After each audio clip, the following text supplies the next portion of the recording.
Hello hi guys, అందరూ ఎలా ఉన్నారండి? నేనైతే చాలా బాగున్నాను. అండ్ ఈరోజు వీడియో ప్రెగ్నెంట్ లేడీస్కి చాలా హెల్ప్ అవుతుంది. సో స్కిప్ చేయకుండా వీడియో మొత్తం చూడండి. యాక్చువల్గా హాస్పిటల్ విజిట్ అనమాట. ఈరోజు వెళ్ళేసి వచ్చాము. వచ్చిన తర్వాత బ్లడ్ టెస్ట్, హెమోగ్లోబిన్ ఎంత ఉందో చెక్ చేయడం కోసం మేడం ఏమో టెస్ట్ చేయించుకోమని చెప్పారు. నేను బ్లడ్ ఇచ్చేసి వచ్చానమాట. రిపోర్ట్స్ ఇప్పుడే వచ్చాయి. సో బ్లడ్ అయితే 8 పాయింట్స్ ఉంది. సో లాస్ట్ టైము ఒక 1 మంత్ బిఫోర్ చేయించుకున్నప్పుడు 9.4, 9.5 అలా ఉండేది. సో పర్వాలేదులే, ఫుడ్ అది తీసుకుంటాను కదా, ఐరన్ ఫుడ్ అది సెట్ అవుతుంది, బాగానే ఉంటుంది అని అనుకున్నాను. బట్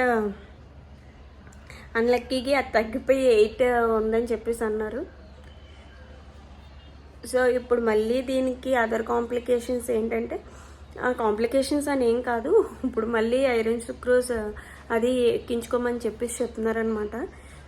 సో దీన్ని బట్టి నేను ఒక్కటే చెప్పాలనుకుంటున్నాను, ఫుడ్ బాగా తినండి ప్రెగ్నెంట్ లేడీస్ ఎవరైనా కూడా. సో ఫుడ్ బాగా తింటే ఇలాంటి ఇబ్బందులు ఏమీ ఉండవు.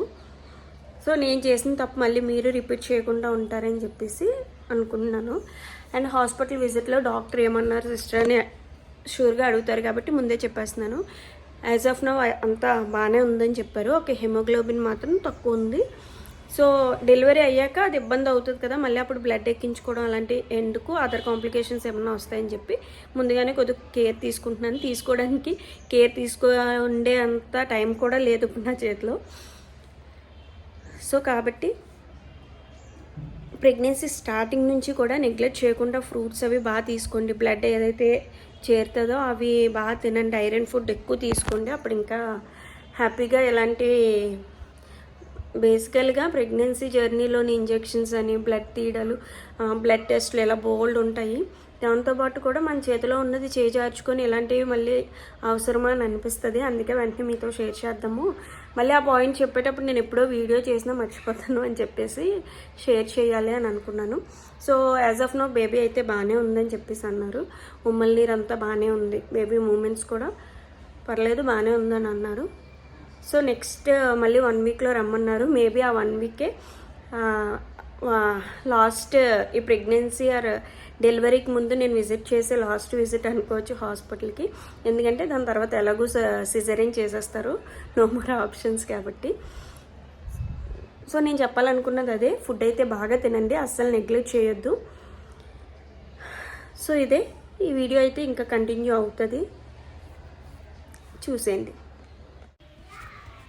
ఈ రిపోర్ట్లో చూశారు కదా, 8.4 ఉందనమాట. అంటే December 2 నేను టెస్ట్ చేయించుకుంటే 8.4 ఉంది. సో దానికోసమే మనకి చెప్పారనమాట. ఖచ్చితంగా అయితే 9 పాయింట్స్ పైన ఉండాలి. ఆల్రెడీ తెలిసిందే కదా నాకు సిజరీన్, ఫస్ట్ టైం బాబుకి కూడా సిజరీన్ అయింది కాబట్టి సో ఎలా అయినా సరే ఇప్పుడు కూడా సిజరీనే ఉంటుందని, ఈ బ్లడ్ 9 పాయింట్స్ అబవ్ ఉంటే మనకి ఎలాంటి కాంప్లికేషన్స్ ఉండవని చెప్పారు. అందుకే ఐరన్ సుక్రోజ్ ఇంజెక్ట్ చేశారనమాట.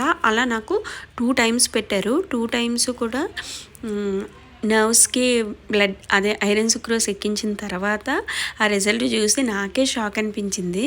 యాక్చువల్గా అది ఎంత పెయిన్ఫుల్ అనిపించిందండి. మీరు నా హ్యాండ్ చూస్తే ఎక్కడ నర్వ్స్ కనిపించవు. నర్వ్స్కి ఆ ఇంజెక్ట్ చేయడం నాకు చాలా పెయిన్ఫుల్ అనిపించింది. ఆ నర్వ్స్ కరెక్ట్గా దొరికేవి కాదు. అండ్ హ్యాండ్ అది పొంగు వచ్చేసి చాలా సఫర్ అయిపోయాను. మనకి ఎప్పుడైనా ఇది బేసిక్గా అందరికీ తెలిసే ఉండొచ్చు. ఇంజెక్షన్ కానీ లేదా ఇలా ఏమన్నా బ్లడ్ టెస్ట్లు అవి చేయించుకున్నప్పుడు లేదా ఇంజెక్షన్ అది ఇంజెక్ట్ చేసినప్పుడు ఇలా ఐస్ పెట్టుకుంటే మనకి అంత బాగుంటుందంట. సో ఇక్కడ 8th December మళ్ళీ చెక్ చేసుకుంటే 8.6 అనమాట. సో మనం ఆపరేషన్ అయితే బేసికల్గా ముహూర్తం పెట్టించుకుంటాం కదా. సో నాది మొత్తం అంతా చూసిన తర్వాత 10th December సిజరీన్ చేసేద్దామని అనుకున్నారు.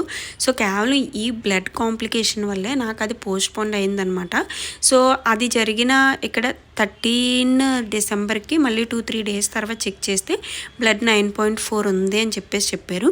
అప్పుడు మళ్ళీ విజిట్కి వచ్చాను నేను హాస్పిటల్కి విజిట్కి వచ్చి వెయిట్ చేసి అంతా చెకప్ అంతా చేయించుకున్న తర్వాత మేడం ఏమోని సరే ఈ 10th December ఎలాగూ మిస్ అయింది కదా, సో ఇప్పుడు 9.4 బ్లడ్ ఉంది. సో బేబీ గ్రోత్ కూడా బాగానే ఉంది. సో ఇప్పుడు మనం ముహూర్తం పెట్టించుకోమని చెప్పారనమాట.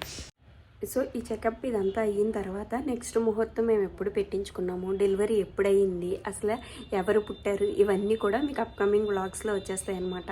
సో ఇంత వెయిట్ చేశారు కదా, ఇంకో బిఫోర్ 2-3 వ్లాగ్స్ ఉంది ఎవరు ఏ జెండర్ పుట్టారు ఇవన్నీ తెలుసుకోవడానికి. అస్సలు మిస్ చేయకుండా వీడియోస్ అన్నీ వాచ్ చేయండి. Stay tune to my channel for more upcoming videos guys. Bye bye.